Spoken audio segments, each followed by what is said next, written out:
When you were pitching Mission Park with Brian, and you were hearing these no's, and you were hearing that the cast should be changed slightly Yes. to have what they thought would be more Non-Latinos. Non-Latinos, yes. What were the reasons that they were giving you? Why did they think that that would enhance the success? Well, when we created the business plan, we needed to add projects that were successful to compare them to ours. And there weren't any projects, films that had a predominantly Latino cast that were successful. There just aren't as many. Desperado may be one, and El Mariachi, but those are like far and few between, and they're different from Mission Park. So when you don't have something to show them that, oh, this is marketable, it's very tough sell. The catch-22 is that no one's casting Latinos. So if you don't put them in these films to give them the opportunity to achieve success, then they never will, and therefore you will never have the projects to compare when you're trying to pitch projects with Latinos. And that was the difficult aspect of it. Now, this last weekend, instructions not included. I mean, you just need to put that on the business plan and say 25% of the Latinos who went to the movies this last weekend helped that film make $10 million in 300 theaters. Now you have it. So we can see that it's coming. It's a wave, it's a tidal wave, and it's coming, and it's full of Latinos.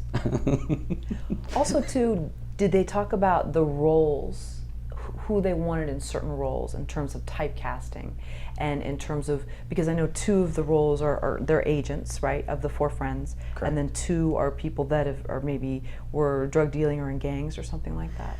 Yes, it's more sort of an organized crime.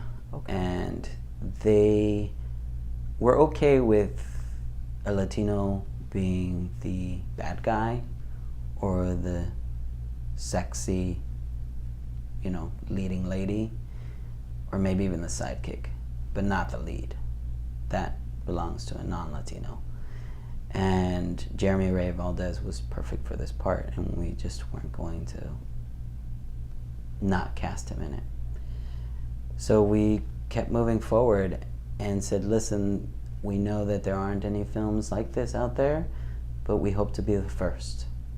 And like I said, now with the recent success of Instructions Not Included, with a very well-known Mexican actor, and this is the #2 film in America, this last weekend, with, like I said, a Mexican actor, and it's predominantly in Spanish. In America, an American film, predominantly in Spanish, was #2.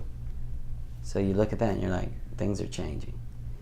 And when I went to all the AMC theaters to make sure that the things were running smoothly in terms of they had all the elements for our release on September 6th, that film was sold out, and there were so many of my Latino people in line.